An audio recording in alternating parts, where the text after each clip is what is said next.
सुप्रभात। बाबा कहते हैं, मेरे प्यारे बच्चे, तुम चाहते हो ना कि तुम्हें मेरा साक्षात्कार हो, जिसके लिए तुम ध्यान नाम जप निरंतर कर रहे हो। लेकिन तुम्हें पहले स्वयं को पहचानना होगा। जब तुम स्वयं अपने अंदर की छिपी हुई आत्मा को जान लोगे ना, तुम्हें मेरा साक्षात्कार अवश्य होगा। जो तुमने अंदर से ये आवरण लगा रखा है ना, इसे हटाकर मेरी शरण में समर्पित हो। वो है स्वार्थ का आवरण। निस्वार्थ भाव से तुम मेरी शरण में आओ और बैठो। जानता हूँ तुम अपने लिए कभी नहीं मांगते हो।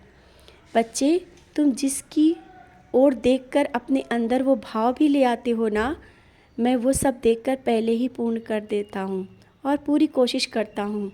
जानता हूँ दूसरों का दर्द नहीं देख पाते और हमेशा दूसरों के लिए ही मांगते हो। अभी कुछ दिन पहले तुमने किसी के लिए प्रार्थना की थी ना, और वो प्रार्थना मैंने स्वीकार की। और तुम बोलो या ना बोलो, तुम्हारे हर एक मन की आवाज़ मुझ तक पहुंच जाती है, क्योंकि तुम मेरे बहुत करीब आ चुके हो। ध्यान नाम जप की साधना से फिर क्यों परेशान हो?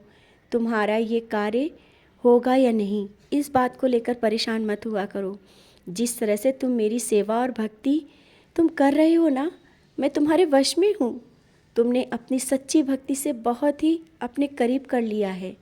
और तुम्हारे घर में जब बच्चे मेरे सामने मुझे प्रणाम करते हैं और आरती करते हैं, जानता हूँ तुम्हें बहुत खुशी होती है वो देख के ना। मैं भी बहुत खुश होता हूँ। और ये तुम्हारी भक्ति का ही असर है, जो घर में भक्तिमय वातावरण है।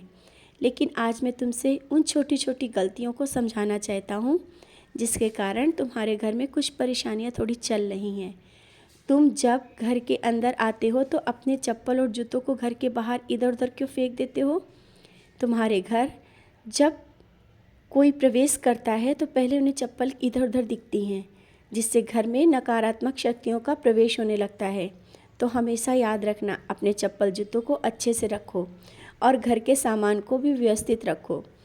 जो ये नकारात्मकता प्रवेश कर जाती है ना, वो सब दूर होगी और रिश्तों की करवाहट भी दूर होगी। सब धीरे धीरे सही हो जाएगा। और आज मैं आऊँगा। तुमने जो मुझे मांगा है ना, और जो मुझसे भोग लगाया है, उसे मैं स्वीकार करूँगा।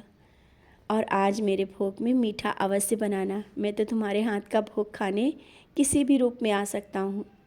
इससे पहले भी तुमने मुझे जो मीठा बनाकर खिलाया था ना, बहुत ही स्वादिष्ट था। तुम्हारे हाथों में अन्नपूर्णा का वास है। बस खिलाते जाओ, कभी तुम्हारे घर में अन्नपूर्णा माता की कृपा से कोई कमी नहीं होगी। हमेशा भंडारे भरे रहेंगे।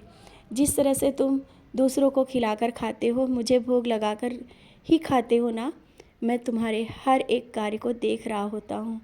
और मैं चाहता हूँ कि तुम इसी तरीके से सबको खिला के खाओ और अच्छे से अपने अच्छे कर्म करते रहो।